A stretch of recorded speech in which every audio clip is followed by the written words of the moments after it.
प्रिय विद्यार्थियों, कल जो आपका पेपर है उसको देने से पहले एक बार आप मॉडल पेपर जो हैं उसको अच्छे से देख लें कि पेपर किस प्रकार का आपका आएगा। मैं इसको ट्रांसलेशन हिंदी में करके बता रहा हूँ, सेम इसी प्रकार का अरेंजमेंट रहेगा।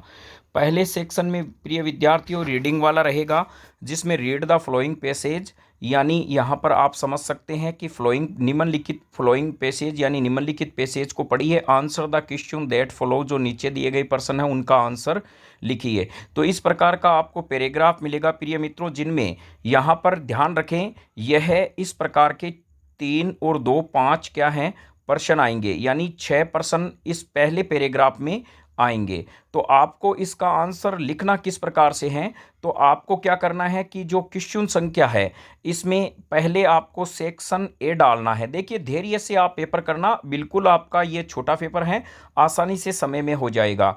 और सेक्शन ए डालने के बाद में प्रिय मित्रों क्वेश्चन संख्या 1 यह डालने के बाद में आप इसमें ऐसे लिखेंगे 1 नंबर, फिर यहाँ लगाएंगे आंसर, और जो भी इनमें आपका आंसर होता है, जैसे इसमें आंसर है सी, तो आंसर आप क्या कर देंगे, सी कर देंगे। तो यह इस प्रकार से आपको आंसर लिखते जानी है, फिर यहाँ पे 2 नंबर लगा के इसके नीचे लिखना है आंसर। तो प्रिय मित्रों इस प्रकार के प्रश्न में यहाँ पर यह जो आएगा पैसेज आएगा। फिर दूसरा पैसेज भी इसी प्रकार से है, read the flowing passage, answer the question that follow. तो आपको ऐसा नहीं है कि इनमें पूरा पढ़ने में ही आप समय व्यतीत कर दे। ध्यान रखें समय परीक्षा में कितने जल्दी से गुजरता है उसका पता नहीं चलता। पहला तो आपका टारगेट यह रहना चाहिए प्रिय मित्रों कि आप पूरा का पूरा पेपर है वो समय सीमा के अंदर करें। जब आप 80 नंबर का पेपर करेंगे उसी में आपकी स्कोरिंग होगी, तो इसको तीव्रता से पढ़ते हुए चलें, यानी गहनता से। ऐसा तो है नहीं आपको वहां पर प्रश्नों को याद करना है, एक बार ही चीज को पढ़ें और अच्छे से पढ़ें, जिससे आपके क्या है कि इनमें आंसर आप देख लें। तो चलिए यहाँ पर यह प्रश्न हो गए, और विदाउट हेजिटेशन आपको कार्य करना है, बिना घबराहट रखनी है, क्योंकि जितनी अंग्रेजी आपको आती है उतनी अंग्रेजी मुझे नहीं लगता किसी और को आती होगी, क्योंकि भारत गोल है, तो यानी विश्व भी गोल है, तो भारत उसी के अंदर इन्वॉल्व है। तो सेक्शन बी में राइटिंग पैराग्राफ आएगा प्रिय मित्रों। यहाँ पर राइटिंग पैराग्राफ में जो आपके देखिए यहाँ पर मैं इसका ट्रांसलेशन करके बता रहा हूँ। बी सेक्शन में एजिट राइटिंग पैराग्राफ ही आएगा, 5 नंबर का है। इमेजिन आप करिए, यानी कल्पना करिए। इमेजिन का मतलब है आप कल्पना करिए, you are the captain of your school volleyball team, आप अपनी स्कूल के वॉलीबॉल टीम के कैप्टन हैं। You want to take part into the district level tournament, और आप क्या है कि डिस्ट्रिक्ट लेवल जिला स्तरीय प्रतियोगिता में भाग लेना चाहते हैं, to be held in the Maharana Pratap senior secondary school, जो कहाँ होगी प्रिय मित्रों ध्यान रखें। बी हेल्ड का मतलब है यह प्रतियोगिता कहाँ होगी, ब्यावर, और जो ब्यावर में है। Write an application to the principal of your school, अपने प्रिंसिपल को एक एप्लीकेशन लिखिए, request him to allow you to take part in the tournament, कि अपने प्रिंसिपल को एक एप्लीकेशन लिखिए जिसमें रिक्वेस्ट कीजिए कि वो इस प्रतियोगिता में आपको, यानी आप भाग लेने के लिए, परमिशन लेने के लिए इस टूर्नामेंट में आप चाहते हैं।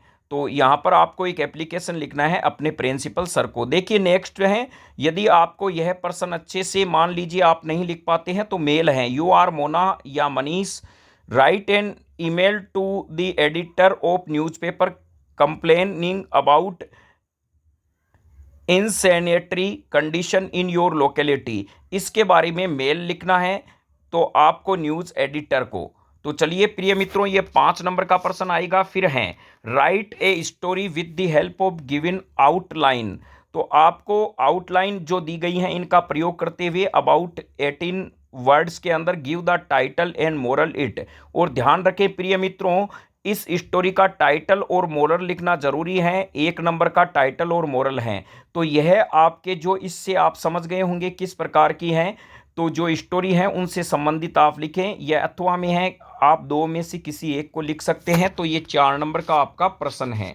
फिर है प्रिय मित्रों ये कोवैक्सीनेशन के बारे में है, right a paragraph of about 60 word using the visual add provided, तो प्रिय मित्रों यहाँ पर 60 जो वर्ड हैं शब्दों में आपको लिखना है। तो हम कहें कि मान लीजिए 60 शब्द होते किसने, प्रिय मित्रों यदि आप 6 या 7 लाइन भर देते हैं तो आपके 60 शब्द उसके अंदर आ जाएंगे।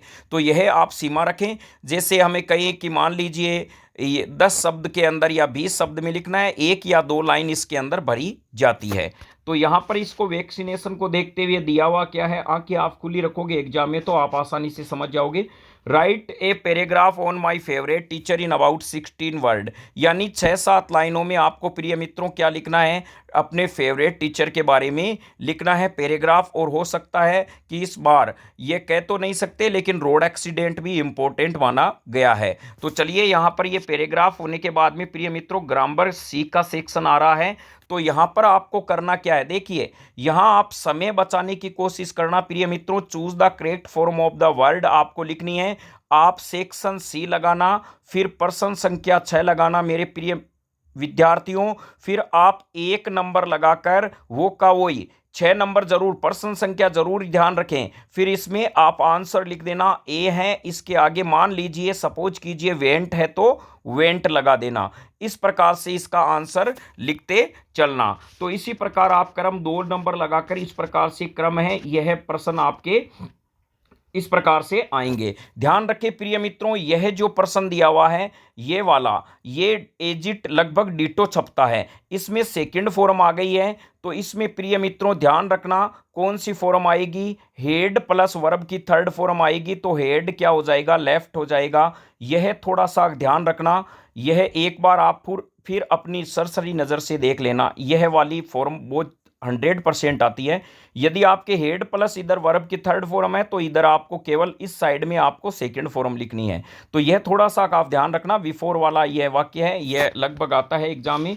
फिर है change the flowing sentence into indirect speech. तो प्रिय मित्रों यहां पर ध्यान रखें, यहां आपको क्वेश्चन संख्या 7 लगाना है और डायरेक्ट 1 नंबर लगाकर आंसर एग्जाम में सीधा नोटबुक में लिखना। यह उतारोगे तो आपका समय खराब होगा। आप डायरेक्ट देखिए क्वेश्चन संख्या 7 लगाना, फिर 1 नंबर लगाना, फिर यहाँ पे आंसर लिख के इसका डायरेक्ट आप उतार देना, फिर 2 नंबर लगाकर इसके नीचे इसका आंसर लिख देना। तो मैं उम्मीद करता हूं कि आपको न्यू कॉन्सेप्ट क्लासेज के माध्यम से एग्जाम से पहले जो हिंट दिया गया है उसमें आपके मददगार साबित होंगे। प्रिय मित्रों रीराइट द फ्लोइंग सेंटेंस, 8वां प्रश्न इस प्रकार से है, rewrite the flowing sentence using connectives given in the blank brackets में जो दिए गए हैं उनका उपयोग करते हुए इसको आपको वाक्य सेट करना है। तो प्रिय मित्रों यहां पर इस प्रकार से वाक्य हैं, इसके बारे में आपको सेंटेंस बोथ एंड है, सो दैट है, इसके बारे में आपको प्रयोग करना है कि क्या हम किस प्रकार से इस वाक्य का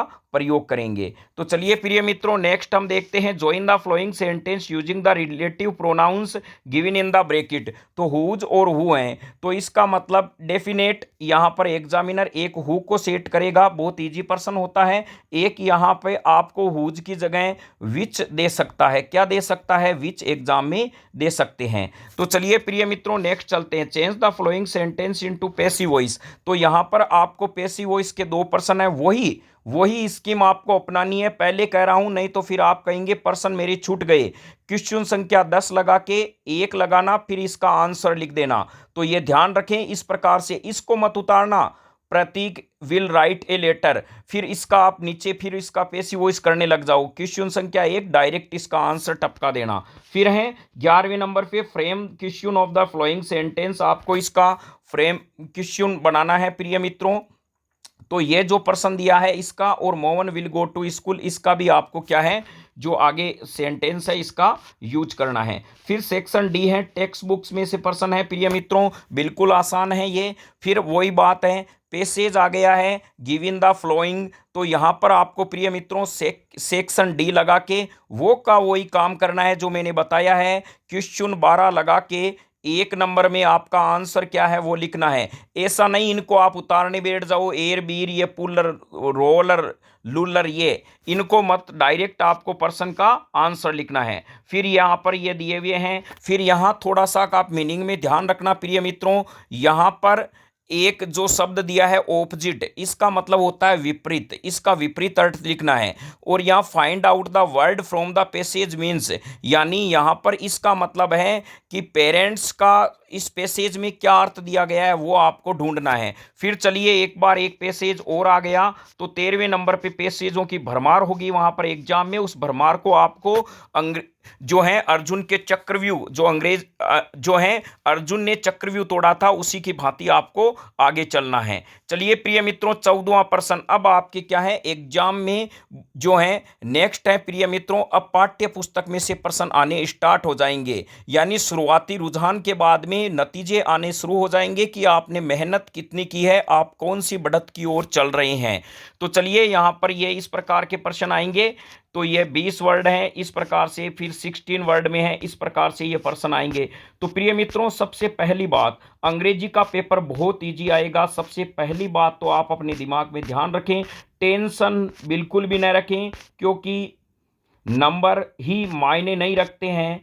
हर क्षेत्र में हर व्यक्ति अलग अलग प्रतिभाओं का धनी हो सकता है इस पेपर में आपके, मान लीजिए सपोज कीजिए खुदा के कास्ते या ईश्वर की दया कहें या कैसे भी हम कहें कि आप हैं, वो मान लीजिए कम नंबर आए तो अगले पेपर में आप स्कोरिंग हाई कर सकते हैं। कोई एक पेपर के बदौलत आपके मार्क्स तय नहीं होते हैं, 6 पेपर हैं, तो धैर्य से परीक्षा दीजिए। अब सबसे बड़ी बात कि हम एग्जाम में बैठें तो किन देवताओं को याद करें। तो प्रिय मित्रों, मेरे हिसाब से आप जब एग्जाम की कुर्सी टेबल पर बैठते हैं तो सबसे पहले आप ऐसे कहें, हे सरस्वती माँ, मैं यहाँ पर परीक्षा देने जा रही हूँ या जा रहा हूँ, तो आप मेरे अंदर विराजमान होइए और मुझे सद्बुद्धि दीजिए, जिससे मैं अपने परिवार का नाम रोशन कर सकूं, जो मैंने मेहनत की है उसका पूरा परिणाम मिल सके। तो सरस्वती माता को याद कीजिए और अपनी कुलदेवी है उनको याद कर लीजिए, अपने जो जिस देवता को भी आप याद करते हैं उनको कर लीजिए, लेकिन प्रिय मित्रों सरस्वती माता को याद करना न भूलें, यही माँ आपको पार लगाएगी। जय हिंद, वंदे मातरम। उम्मीद ये करते हैं कल के पेपर को आप अच्छे से चक्रव्यूह की तरह भेद कराओगे और न्यू कॉन्सेप्ट क्लासेज के कमेंट में लिखोगे, सर हमने सफलता का पहला चरण पार कर लिया है।